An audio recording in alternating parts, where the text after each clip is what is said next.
Olá pessoal, vou falar um pouquinho de semiótica para vocês, para a disciplina de correntes críticas. A intenção aqui não é falar de toda a metodologia, até porque não dá tempo, por isso que a gente tem uma disciplina específica de semiótica, mas de apresentar um pouco os elementos do que a gente considera ser a aplicação de semiótica para literatura. Não vai dar realmente para trazer nada muito imediatamente aplicável, né? Nós deveríamos ver a disciplina antes de fazer isso, porque na verdade, quando semiótica estava no segundo ano do curso de letras, no quarto semestre, era muito comum que os alunos de correntes críticas fizessem trabalhos utilizando semiótica. Como semiótica agora está lá no fim do curso, isso ficou bem menos comum, porque eles não dominam ainda a metodologia, não dominam a metalinguagem, não dominam os conceitos, então fica um pouco mais difícil. De qualquer forma, então, eu vou trazer essa apresentação, eu vou fazer essa apresentação sobre semiótica, mais para vocês terem uma ideia de como funciona a semiótica em geral, a semiótica principalmente a de linha francesa, que é a que eu trabalho, e como ela se aplica em geral aos textos. Mais tarde, na minha disciplina de semiótica, vocês vão conseguir ver isso aplicado e de uma forma bem mais clara para vocês, tá? Então vamos iniciar com apresentando algumas ideias mais básicas de semiótica. Primeiro, semiótica é uma ciência que, na verdade, ela surgiu com Charles Sanders Peirce, nos Estados Unidos, ainda no século XIX, depois entrou no século XX, e depois a atenção ao trabalho de Peirce, na verdade, ficou mais forte a partir da segunda metade do século XX, quando os desenvolvimentos da linguística, os desenvolvimentos que foram trazidos pelo Saussure, Hjelmslev e outros grandes pensadores, mesmo desenvolvimentos na antropologia do Lévi-Strauss, mesmo desenvolvimentos na área da teoria da cultura, por exemplo, com o Vladimir Prop, desembocaram numa tentativa de fazer uma ciência, numa tentativa de organizar o conhecimento referente ao plano do conteúdo. Porque a linguística estava preocupada principalmente com um plano da expressão da língua. Então, as palavras, como se formam as palavras, a morfologia das palavras, a fonética das palavras, como elas se organizam no dicionário, como elas formam um léxico, como é que elas se organizam entre si formando expressões, como essas expressões são usadas no cotidiano das pessoas. Então temos a semântica, temos a pragmática. Mas os textos dizem coisas independente disso. O sentido dos textos não está no conjunto das expressões, está na relação que as expressões têm entre si. Se você juntar várias expressões, você pode ter um sentido ou ter outro, a depender de como você as organiza, como você valoriza uma, altera a outra, enfim. Né? Então a semiótica estava voltada para o estudo do sentido dos textos.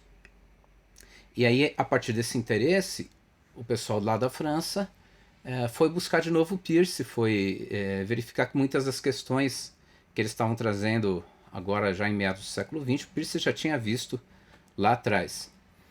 E mais tarde, quando caiu a cortina de ferro, quando as pessoas começaram a ver o que estava sendo desenvolvido na Rússia, eles perceberam também que lá também se formou um pensamento sobre a cultura, principalmente na parte de cultura, com noções como modalização, gramática cultural. O grande nome aí é o Lotman, mas há outros nomes importantíssimos, que é uma semiótica que ficou conhecida como semiótica de Tartu. São três grandes linhas da semiótica. Né? A semiótica do Peirce, a semiótica do Greimas, de linha francesa, e a semiótica do Lotman, de linha russa.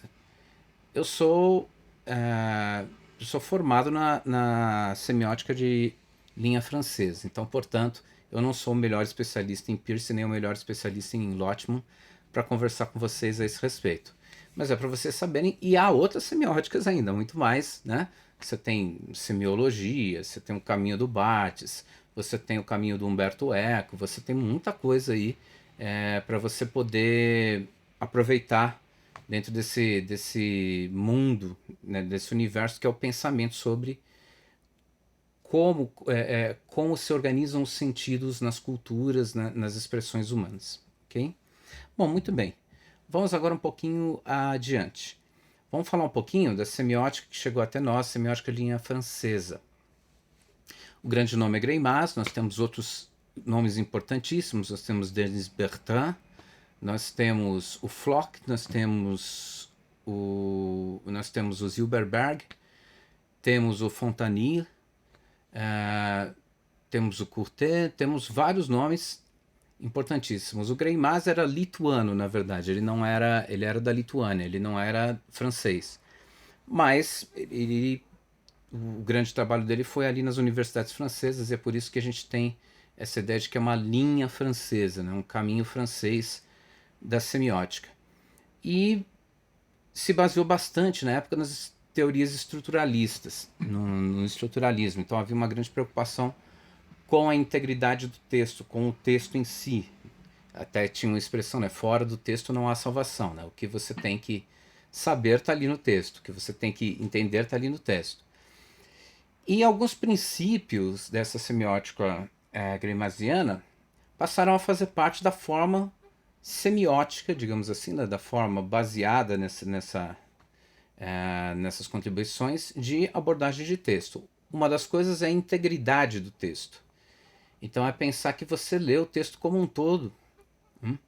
E o texto é onde ele começa, onde ele termina. O texto não é um capítulo, o texto não é metade de um capítulo, metade da letra de música, a parte da letra que eu acho legal, a parte que eu não acho legal. Não é isso. É o texto como um todo. Respeitar essa integridade é fundamental, por causa de uma outra coisa que vem em seguida. As partes de um texto são sempre solidárias. As partes de um texto conversam entre si.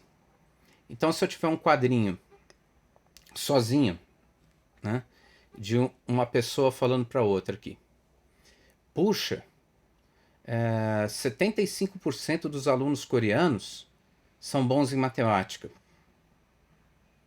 Eu tenho um contexto. Se eu analisar isso aqui sozinho, isso não é uma piada. Ou pelo menos a princípio não é uma piada. São duas pessoas conversando e parece ser até um desenho ou algo, até uma propaganda, né, dos coreanos, né, das escolas coreanas, enfim. Agora vamos supor que eu coloque um outro quadrinho. Esse aqui fica igual como eu falei. Aí eu ponho um outro quadrinho. Nesse outro quadrinho, a pessoa que ouviu responde: nossa, isso é quase a metade. Agora é uma piada. Por que é uma piada? Porque aqui ele está expressando que 75% das crianças, né, que é 3/4, né, coreanas, são boas em matemática. E aqui a pessoa está dizendo que isso é quase a metade, ou seja, a pessoa que está falando aqui é ruim em matemática. Né? Então, o fato dela ser ruim em matemática faz com que ela não tenha a admiração pelas crianças coreanas que a primeira pessoa colocou ali. Então, isso é uma piada, uma brincadeira. Mas repara que se eu tivesse esses dois quadrinhos, né, eu não tenho como, se isso é uma piada, eu não tenho como ler a piada só com uma metade ou só com uma metade. Ela tem que estar inteira, tem que ter essa integridade do texto e as partes são solidárias. A segunda parte faz com que eu leia diferente a primeira parte. Então, isso é outro princípio da semiótica.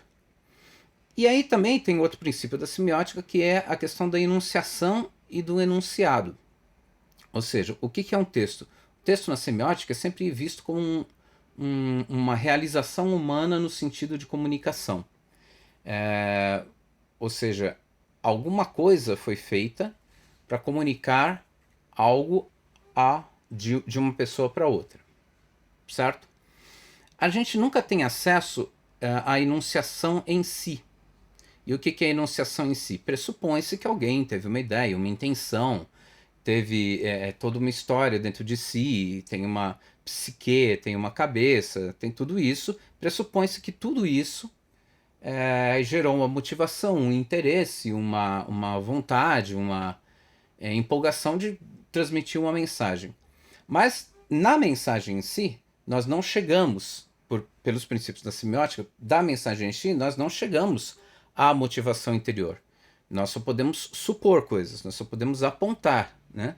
Então, a única enunciação da qual eu posso falar é aquela que apresenta marcas no enunciado. Por exemplo, se uma pessoa diz eu e o enunciado vem com o eu, você sabe que se refere àquela pessoa cuja imagem você viu ou que é o narrador do texto, enfim. Mas é pelas marcas do texto que eu consigo conversar sobre uma determinada imagem de enunciador e sobre uma suposta enunciação. A enunciação em si é inacessível nos princípios da semiótica, o que elimina o biografismo, né? Então eu não posso dizer que um cara escreveu uma coisa porque ele era assim ou era assado, né? Eu posso dizer que está escrito lá e inclusive ele pode fingir ser uma outra pessoa quando escreve, como por exemplo Fernando Pessoa. Então eu não posso dizer nada do enunciador. Eu só posso dizer do enunciador a partir do enunciado. Eu não posso dizer do enunciador e da enunciação em si como entes do mundo. Eu posso dizer como entes, né, da comunicação, como o que está na comunicação. Esse é um princípio realmente complexo, eu admito, mas você se habitua, você vai trabalhando com ele, você vai se habituando. Enfim, também na semiótica nós temos o plano do conteúdo e o plano da expressão. Pelos princípios da semiótica, o plano do conteúdo se divide em nível fundamental, nível narrativo e nível discursivo. Bom, aqui a gente precisaria falar um pouco mais de cada um. A ideia aqui é a seguinte: parte do Saussure, né, a noção de que tudo na língua é oposição. Todas as construções na língua são oposição. Quer dizer, é porque falta uma perninha que isso aqui é um M e não é um N. Né? É porque eu não fiz uma vogal mais longa, que isso daqui é uma palavra em latim, né? É um ablativo ou não é um ablativo. Tudo na língua é oposição. É um traço que se tem ou um traço que não se tem, que vai obviamente dentro de um sistema que vai definindo quais são as palavras, quais são as expressões, quais são, né, até as convenções de uso, né, as convenções pragmáticas. Bom, muito bem. Então, influenciada por essa visão, influenciada pelo estruturalismo, a semiótica tinha uma ideia de percurso gerativo. Gerativo no sentido de que partia do mais simples ao mais complexo. Bom, toda comunicação, então, partiria de um nível fundamental. Algo está sendo dito, algo não está sendo dito. Né? Estou separando coisas, estou valorizando coisas, estou desvalorizando coisas. Há um ponto na comunicação que vai dar o sentido geral. Veja que se eu estou fazendo um discurso político falando de mim, falando vote em mim e não vote no outro candidato, obviamente que eu tenho uma parte sim, que é eu, e uma parte não, que é o outro candidato. E eu vou apresentar vantagens minhas em relação ao outro candidato. Então eu vou ter um sim e um não. Eu vou ter algo valorizado e algo desvalorizado. Né? Eu vou ter uma oposição. Eu vou ter um negativo e um positivo. Digamos, um polo negativo e positivo não é muito bom falar isso, mas digamos assim, um polo de euforia e disforia. Aí tem uma segunda, tem um segundo momento, né? Que é o nível narrativo. É quando essa oposição, quer dizer, esse, digamos, desejo mais abstrato, essa intenção mais abstrata que está no texto, vai assumir determinadas funções. Então, se eu quero falar de liberdade e responsabilidade, por exemplo, eu posso contar a fábula da formiga e da cigarra. Então aí o que eu fiz? Eu peguei um sujeito, enfim, pode ser qualquer fábula, pode ser da formiga e da cigarra, pode ser qualquer outra. Mas eu posso contar uma fábula em que você tem um sujeito que toma decisões que o conduzem para ficar, para ser prejudicado, porque ele não vai para o lado da responsabilidade, e aí as decorrências ele acaba sendo prejudicado, e outro sujeito, né, que toma decisões corretas e consegue se poupar nos tempos mais difíceis. Então você pode ter um sujeito e um antisujeito. Aí você pode ter os ajudantes do sujeito, aqueles que ajudam a fazer alguma coisa, os actantes. Aí você pode ter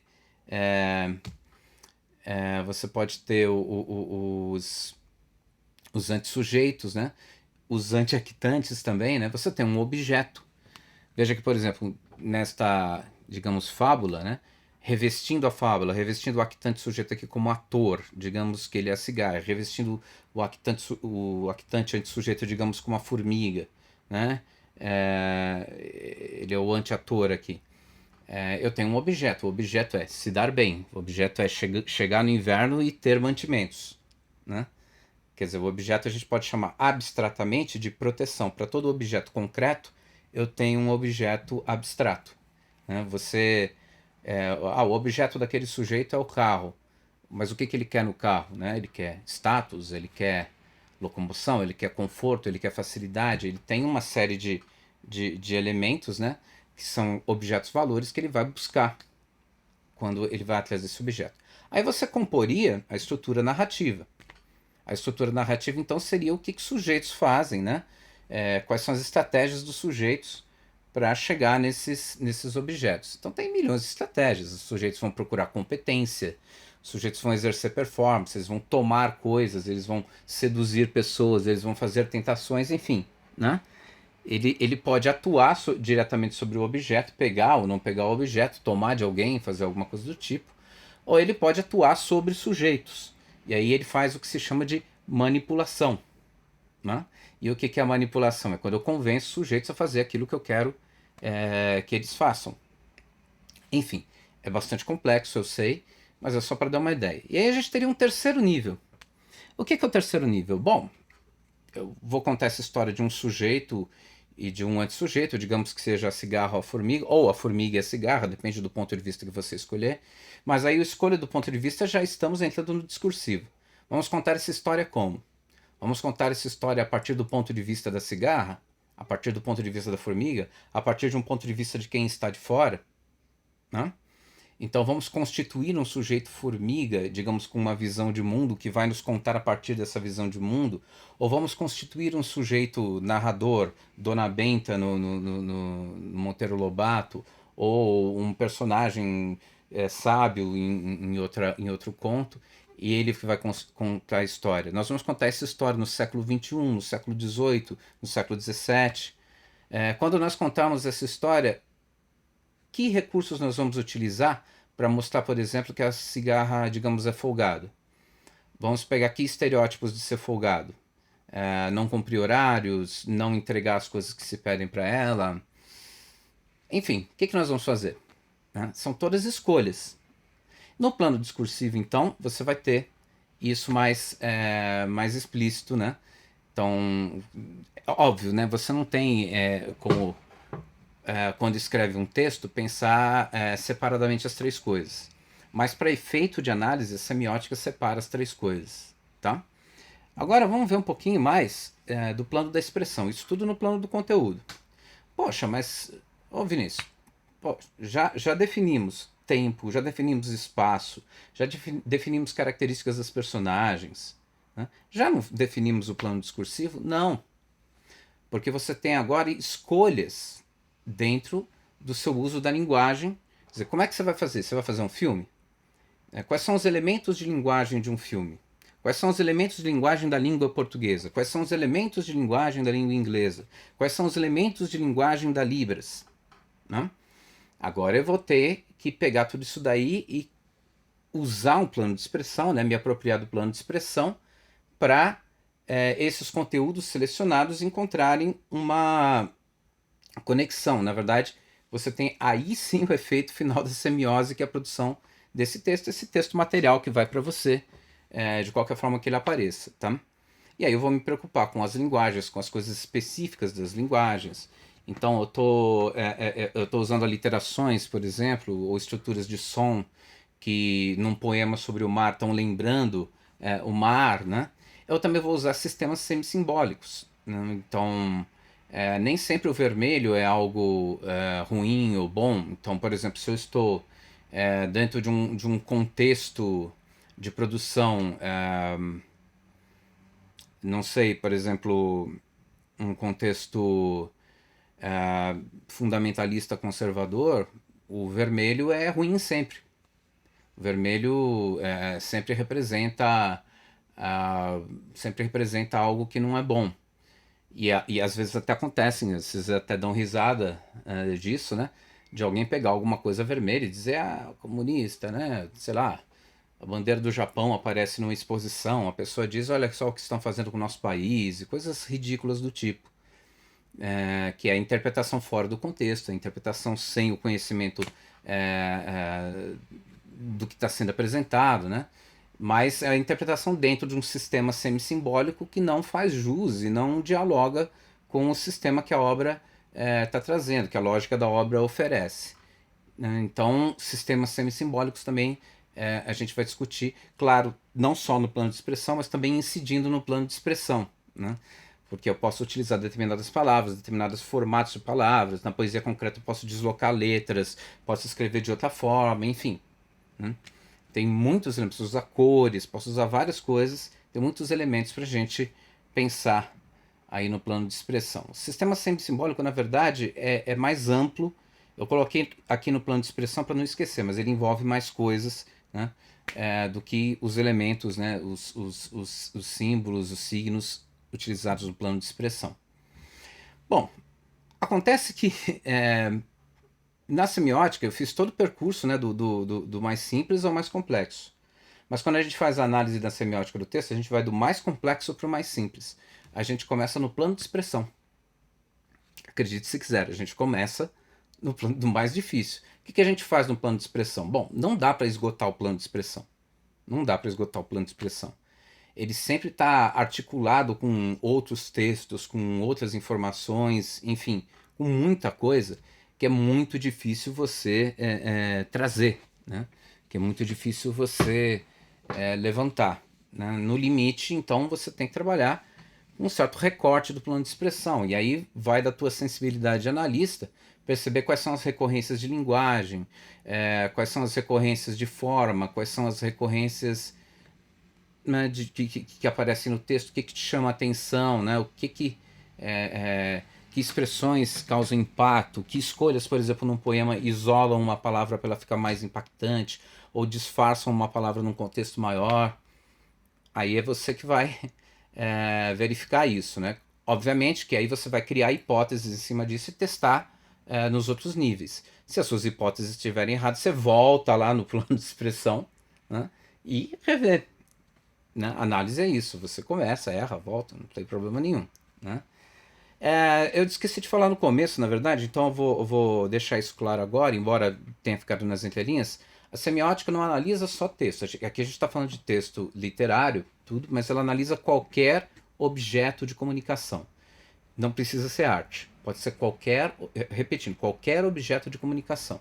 Um livro de não ficção, um discurso, uma conversa no cotidiano, um gesto, seja ou não parte de uma obra de arte, seja ou não parte de algo nesse sentido, mas só objetos de comunicação.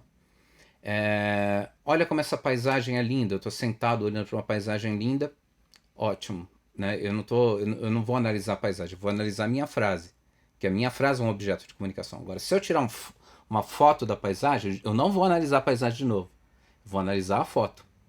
Semiótica é voltada para o objeto de comunicação, né? Que é constituído de signos linguísticos que você vai decodificar e produzir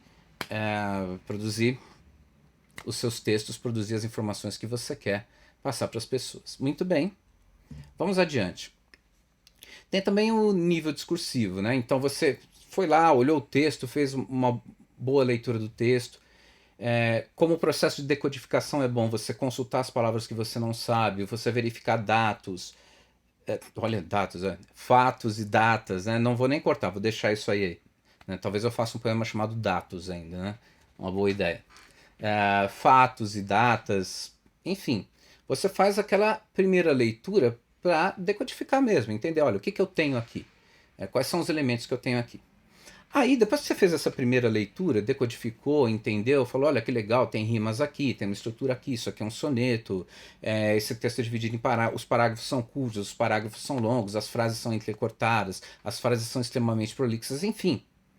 Você vai olhar ali o que tem ali e aí você vai dizer, bom, essas recorrências, por exemplo, podem indicar figuras, né? Podem ter uma indicação de figuras, né? Então, sei lá, se eu estou na história da cigarra da formiga, eu posso ter a cigarra cantando com grilo, cantando com um trovador, o violão na mão, enfim. Eu vou revestir esse aspecto cantor, esse aspecto do estereótipo do artista que não trabalha, eu vou revestir com essa alegria da festa, enfim. Eu vou ter figuras, né? Eu vou ter cores, eu vou ter cheiros, sugestões de cheiros, eu vou ter sugestões de sons, eu vou ter figuras, né? Eu vou ter coisas concretas, então ligadas aos sentidos.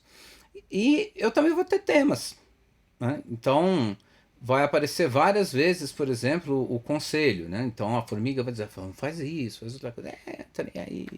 Aí, faz isso, faz outra coisa, não tô nem aí. Então tem o tema, por exemplo, o tema do aconselhamento, que pode envolver o tema da amizade. Pode envolver o tema da amizade. Bom, eu estou aconselhando, e aí eu posso falar dessa formiga, como ela quer bem, quer que a cigarra fique bem, etc. Então, os temas são abstratos, né? A figurativização, as figuras são concretas, os temas são abstratos. Você vai relacionar, né, esses temas e essas figuras, e você também vai observar de que ponto de vista e de que forma é, esse enunciador do enunciado, esse enunciador do texto, né, tá narrando isso daí. Então, se eu tenho um enunciador que diz o que está lá dentro do texto, que aparece no texto, que afirma coisas, eu tenho um narrador do texto. O narrador, na verdade, é a projeção desse enunciador no texto. Posso pensar que existe um enunciador, mas dificilmente eu vou chegar nele, a não ser por uma análise de uma obra inteira, análise, né, da obra toda, a obra completa do cara. Aí eu tenho um autor implícito que está ali e tudo, mas não é isso que eu queria. Então você tem um narrador, tá? Ele está narrando aquele texto, dizendo acontece isso, acontece aquilo e tudo. De vez em quando ele passa a voz para uma personagem, ele pode colocar um discurso direto, pode, né? E aí a formiga disse, dois pontos, travessão, tarará, tarará, tarará. Ele pode colocar um discurso direto. E aí a formiga disse que aquilo não era certo, né? Então, aí vai entrar, por exemplo, o Bakhtin. Quais são os modos que você se apropria do discurso de outrem? Isso você vai ter que estudar também. Isso vai fazer parte da tua análise na perspectiva semiótica.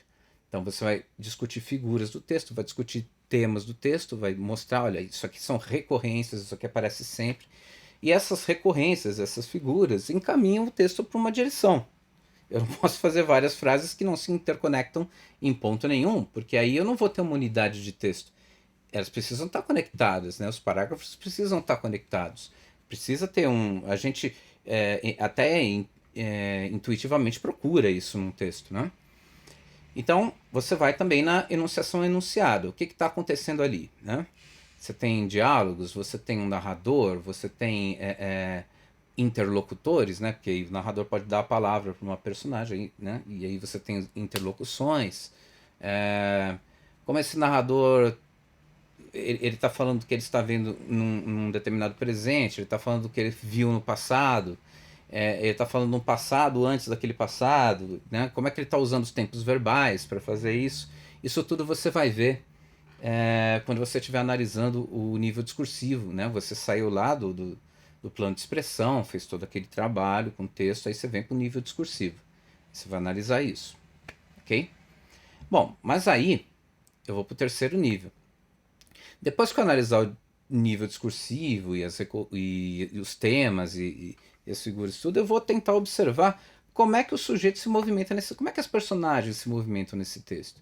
Elas se movimentam em oposição uma à outra, elas lutam pelo mesmo objeto, elas se afastam do mesmo objeto, elas concorrem entre si. Claro, evidentemente que elas devem concorrer entre si para provocar alguma coisa. Elas tentam se convencer de fazer coisas, elas manipulam outras personagens. Veja que a formiga, quando tenta convencer a cigarra de que a cigarra tem que trabalhar, ela está fazendo uma manipulação, ela está tentando fazer uma manipulação, né? E ela está fazendo uma manipulação Não pela provocação. Ela tá fazendo tentação, sedução. Eu vou esquecer a quarta. Você quer ver? Só porque é esse que eu tinha que lembrar, eu esqueci. Tentação, sedução, provocação, intimidação. Ela tá fazendo uma intimidação. Ela tá dizendo: olha, se você não trabalhar, você vai perder o que você tem aí. Você pode, por exemplo, fazer uma tentação. Se você trabalhar, você vai ganhar aquilo lá. Isso é uma tentação. Né? Então, tem várias coisas que você pode entender quando você estiver analisando esse nível narrativo. Né? Você vai analisar tanto as ações, o que os sujeitos fazem, como em relação aos objetos. Né? Aí ele pulou uma árvore, ele atravessou um pântano, ele conseguiu um objeto mágico, enfim, ele teve ajuda de um juiz, enfim. E aí eles conseguem os objetos ou não conseguem os objetos. Tanto isso quanto a atuação dos sujeitos com os sujeitos. Né? Então você vai ter os estados passionais dos sujeitos. Então o sujeito ele não gosta de determinada coisa, aí vem outro sujeito e convence ele de que aquela coisa é boa. Né? Enfim, você tem todas essas relações. Elas vão definir certos percursos narrativos. Né? Que vão ser diferentes entre si, mas que basicamente, isso a gente vai explicar no outro curso, né? Vão passar pela ideia de que você tem três etapas básicas, né? Você tem a aquisição de competências e manipulação numa etapa. Você tem a performance, agora eu já sou capacitado e já quero fazer, então vou lá e performo, eu faço, porque eu tenho. E aí você tem a sanção. Será que o que eu fiz foi legal? Será que o que eu fiz não foi legal? Eu devo ser premiado, devo ser punido pela ação que eu fiz? Enfim, isso tudo vai fazer parte dessa noção de percurso narrativo. Eles serão diferentes, haverá etapas, percalços, novidades enfim, tudo que a comunicação criativa do homem pode criar nisso. Mas a semiótica acredita que nas comunicações do ser humano esse é um bom modelo para você entender como elas funcionam. Bom, tem mais, né? Tem mais. Nós temos também o nível fundamental. E aí você já viu então que os sujeitos, por exemplo, batalham ou lutam por um objeto. Vão lá e lutam por esse objeto e tudo. Mas o que esse objeto representa? O que é esse objeto? O que é esse valor que uns ganham e outros perdem, que uns optam por ele e outros não optam por ele? E aí você tem a sanção, por exemplo, no caso da formiga e da cigarra. O que é essa coisa que a formiga quer que a cigarra faça e que a formiga faz e que premia a formiga e pune a cigarra no fim? É a responsabilidade? Então, a responsabilidade é um valor que está no nível fundamental. Né? Então, você tem o responsável, né? E você tem o displicente, vamos supor. E aí você vai ter um caminho do responsável, não responsável, displicente, que é o que se chama quadrado semiótico, ou do displicente, não displicente, responsável, ou intercruzando, né? E você vai ter forias. Nesse caso, se premia a responsabilidade. Agora, se eu fizesse um final da história com a formiga triste, presa em casa e tudo, e a cigarra, mesmo com fome, alegre, contente, na festa, curtindo, etc e tal, talvez eu estivesse premiando a displicência, talvez eu estivesse premiando, sei lá, a liberdade de não ser responsável, enfim, alguma coisa do tipo. E aí a foria seria diferente no texto. E esse aí, na nossa leitura, na nossa forma de análise, é o último que a gente chega. Né? Quando a gente chega nesse daí, aí a gente parte dele de novo até chegar no plano de expressão e ver se é coerente. Né? Se o texto foi construído de maneira coerente. Se o texto foi construído de maneira a deixar clara essa oposição, a deixar claro a que veio. Né? Então, deixar claro, por exemplo, sei lá, Camões tem que deixar claro que os mouros não valem nada e que os portugueses valem muito. Então, ele vai ter que ter uma coerência no texto dele para fazer isso. Tá ok? Gente, é basicamente isso, né? Que eu tinha falado de semiótica.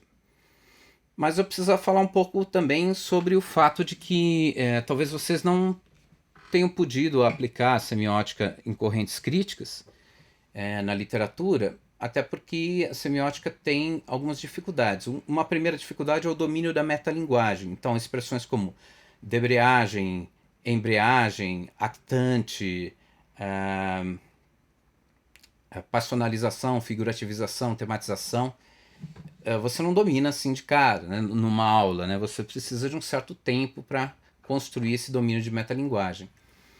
E, como vocês viram, a semiótica tem um percurso, né, vai do mais abstrato ao mais concreto. Pelo menos quando você produz a análise. Né? Quando você faz a análise, você vai do mais concreto até o mais abstrato, em tese. Mas até na tua leitura você faz isso, né? Você começa decodificando a leitura, entendendo aos poucos, aí você vai juntando uma parte com a outra, aí você vai formando um sentido geral, né? Até na tua leitura você faz isso. Na hora que você explica, na hora que você faz o processo de explicar a análise que você fez, aí você faz o processo inverso. Ou não, ou enfim, mas enfim, é como você decidir. Né? Mas assim, digamos que é o mais natural de se fazer na análise semiótica. Mas você deve ter percebido que você tem que chegar num ponto alto de abstração. E isso às vezes é um fator complicador para os alunos em semiótica. Enfim, espero que vocês tenham gostado da minha apresentação geral.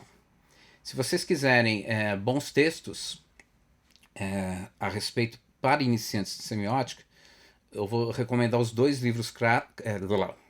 Não vou cortar isso, deixa. Eu vou recomendar os dois livros clássicos do Fiorin e da Diana, né? Diana Pessoa Luz Barros, que é a Teoria Semiótica do Discurso, né? Ou a Teoria. Agora eu esqueci o outro nome, porque o livro foi lançado com dois nomes. Mas enfim, tem ele na capa azulzinha, teoria Semiótica do Discurso, né? E tem o livro Elementos de Análise do Discurso do Fiorin, José Luiz Fiorin. Esses são os dois grandes livros de semiótica que eu recomendo para vocês. Também tem uma edição de introdução à linguística, acho que é o primeiro volume de introdução à linguística, e eu não lembro se é o primeiro ou o segundo, deveria ter conferido, né, antes de gravar o vídeo, mas enfim, vocês vão encontrar, depois vocês perguntam para mim que eu pesquiso aqui direitinho, que é um texto do Fiorin, desculpa, é um texto do Tati. O Fiorin também escreve, mas ele não escreve sobre isso, é um texto do Tati, falando um pouco de semiótica também, que é bem interessante. Gente, é isso. Obrigado, Carla, pela oportunidade. Espero que esse vídeo possa ser utilizado mais vezes. Não vou fazer edição, cortar as coisas que eu atravessei e tudo, porque, enfim, essa é mais uma apresentação geral, né? Fica como se fosse uma aula minha mesmo. E qualquer pergunta que vocês tiverem, eu estou à disposição. Até mais.